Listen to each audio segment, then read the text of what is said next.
What is going on, everybody? Welcome back to the Phoenix channel. Today is Saturday, March the 1st. Beautiful day here in Phoenix. Hope everybody's doing well and getting your exercise, being outside, getting your vitamin D. You know, your boy was just hooping a little bit, and I did my sit-ups, and now I'm getting ready to actually go check out some properties. I'm looking to diversify a little bit, looking for a strategy here. Still have the OG bag stacked, but I did actually, for the first time in a long time, secure the bag for at least on my trading account for at least a 4-year mark, so that pretty much can start to transition once my projects are done into full-time development and not have to worry about any kind of funding, which is pretty nice, even out after all taxes are paid. So I recommend for everybody out there to, while we are in a strong, I guess, sentiment, it's never a bad idea to survey at least part of your winnings and, secure that bag, because I think a lot of us, even from, I've been involved in this space for a very long time, and I've seen a lot. I'll just say that. And so you can never predict sentiment changes. I mean, you can come up with all the models you want. Something can look very amazing, like it's super bulletproof, and you just don't know when things will change. So it's important to stay in the game, I think, have an OG stack per se, but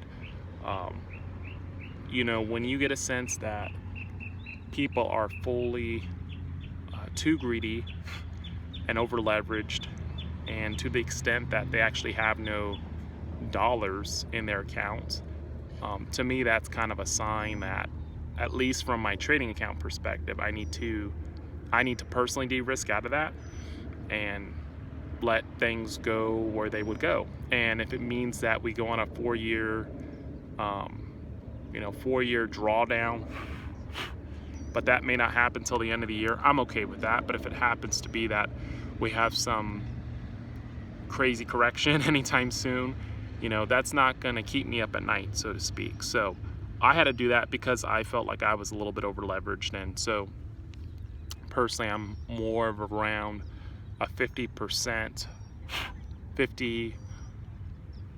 to 50% level right now, fiat to crypto, which is maybe for a lot of people even still risky, but for me, your boy Phoenix was pretty much all in. 2018, 2019, 2020, I really doubled down with others like Colin Talks Crypto in the space maybe, and so it was important for me to de-risk and give myself an opportunity. Even though I love what I'm doing, I do love engineering and building systems, but I'd like to maybe explore doing those on my own terms and have the right to succeed, so to speak, like Daniel Larimer says. So I'd encourage everybody to start thinking about that. And also, if you do want to develop in the space, it does take time. It does take time. It takes investment in yourself. And so, even though it doesn't per se cost money to develop on most of these systems in an exorbitant way, time, I think, is has been the biggest barrier for me. And if you're working 60 hours a week, like I am, 50, 60 hours a week, and you're stressing out trying to meet deadlines as a project manager or as an engineer, whatever you are, you don't have a lot of energy to do a lot of videos. You don't have a lot of energy to do other things. So I think by doing this, once the projects are done, this is going to maybe free up some time for me to do that. With that said, it's really interesting in the EOS space right now. We do have Dan Larimer, who's come back in the community, so welcome back, Dan, and it's nice to see him back, making some splashes with the EOS, and most notably there's a pilot that's going to be underway here pretty soon to test out the governance proposal and also show how the voting might occur through this practice dry run. Now, I think some of the challenges with that is kind of what I just mentioned about, how it's a little bit challenging to even develop on EOS. That obviously is my own challenge. But even something like governance on EOS is, in my opinion, somewhat more ideal versus pragmatic. I think the system will work in a sense that for a select group of like-minded and determined people, what Dan proposed seems fairly solid. I think the challenge, though, and I encourage everybody to go take a look at Dan's proposal, which I'll try to link in the links below when I get back to the house, and when I have time. I might just upload this first and then come back later and edit it. But I think the challenge with it is going to be the working people or professionals maybe who are following EOS, who have been loyal to EOS. I know that there's the way this voting system is supposed to work. It's going to be a block within a day of, I think, a 1 or 2 hour window, and pretty much everyone all around the world at that time will vote simultaneously. And the idea behind that is to minimize the chance of someone in one region of the world, or basically someone in one region of the world cloning themselves, so to speak, and being across several different voting communities. And the thought was, if you had the voting done on different times throughout a day, it might lead those people to be more, it might lead to more of an attack on the integrity of the voting, because the attacker could then participate in these different voting systems, and while it would still be detectable, so to speak, because it's at different time slots, it makes it a lot easier for that person to potentially just basically create fraud. I think the challenge with it, though, is as you get to a much larger scale, and you have people who are professionals and not just crypto enthusiasts, so to speak. I guess my question is, how are people going to get an hour and a half out of their day? And so I'm sort of wondering if there's some kind of a technology that would allow people to vote pretty much at any time of the day, but somewhat verify that they are unique. And I don't really know how that should be done, or how that might be done. And maybe it's a combination of different technologies that allows that type of detection. So I'd like to know from you guys if you think that's a problem, because again, as you get more adoption maybe of this system, and you have thousands, millions of people, you start to run into that upper floor limit, per se. I think about how people can actually participate in that and just go about their daily lives if they're working on a regular schedule. And maybe Dan's take is, maybe that all evolves at that time. And maybe if it does, maybe it's a chicken and the egg kind of a problem. Maybe it's more recognized as something that people will simply elect to take off from what they're doing and participate in this. But I just see it as kind of a challenge. It's sort of that idealism versus pragmatism. Being pragmatic, and kind of you could kind of see the same thing.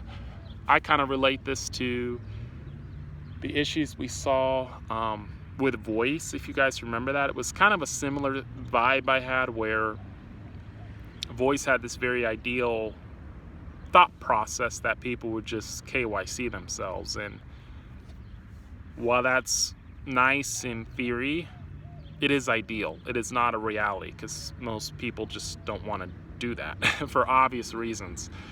And similarly for the Eden system with the governance voting window, I'm not sure how many people can just be like, well, I'm just gonna be able to take off from whatever I'm doing and participate in this. Yeah, you could get a collective smaller group of people to do this, but if the idea is to go to a much larger group, I think that's where you might have those kind of issues.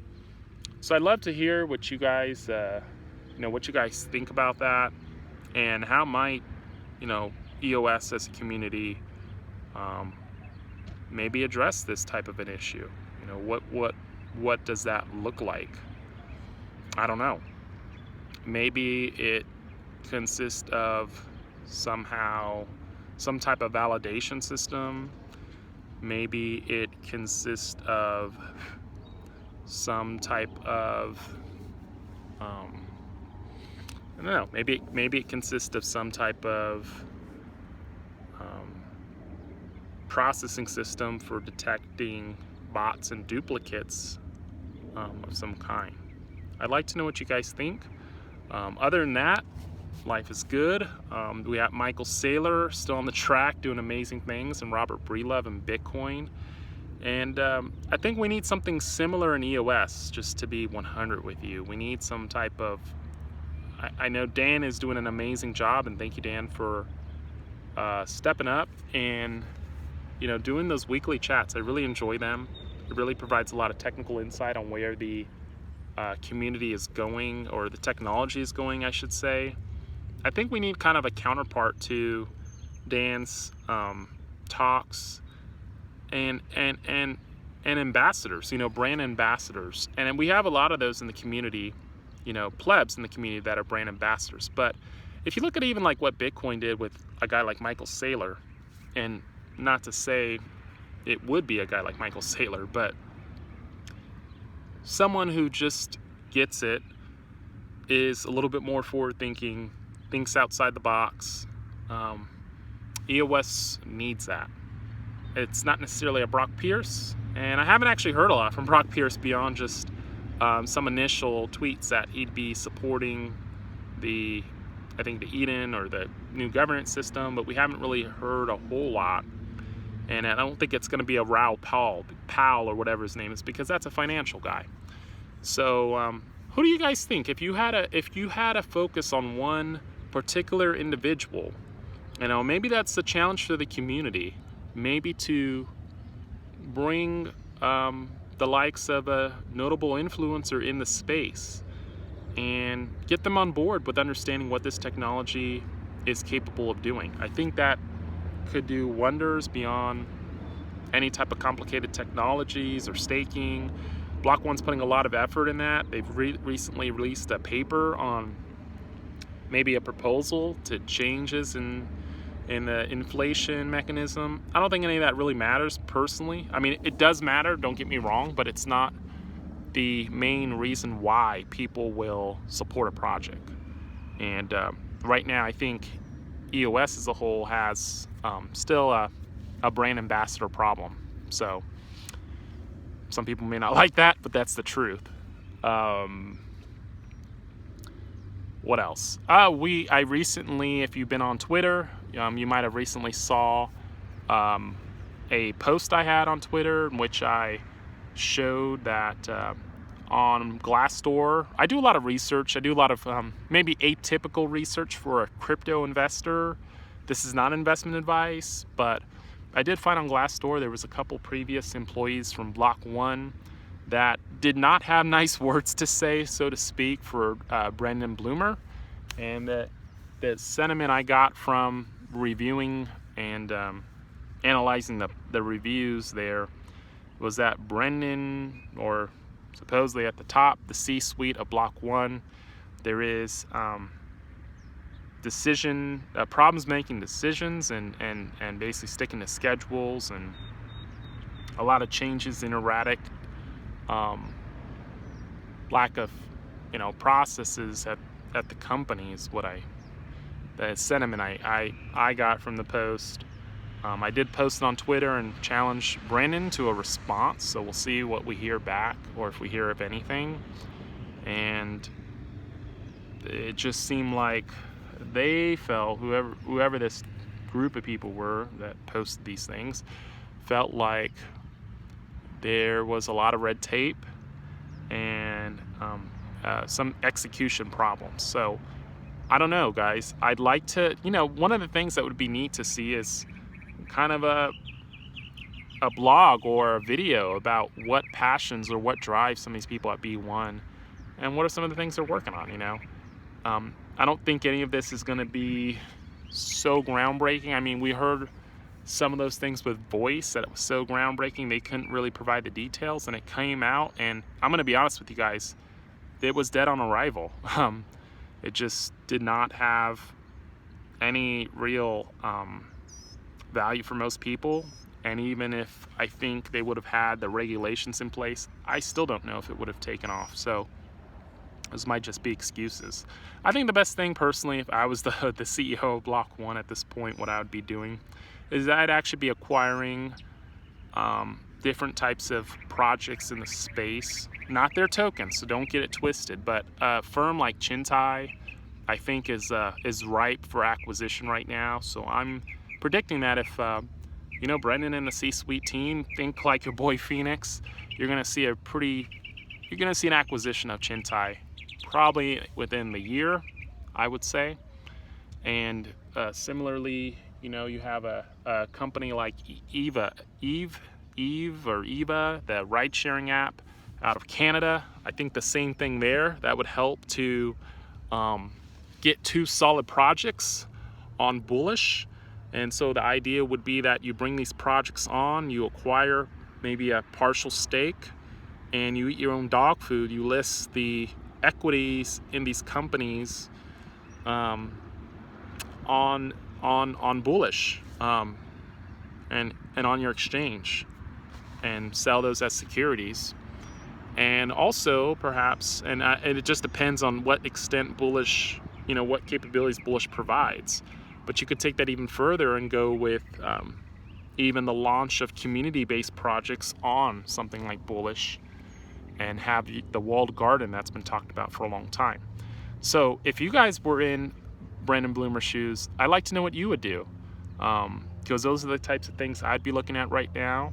And that would be certainly a shortcut with getting projects to market, provided that they have some type of a basic foundational platform for basically putting these projects on a common portal for users to play with and secure, right?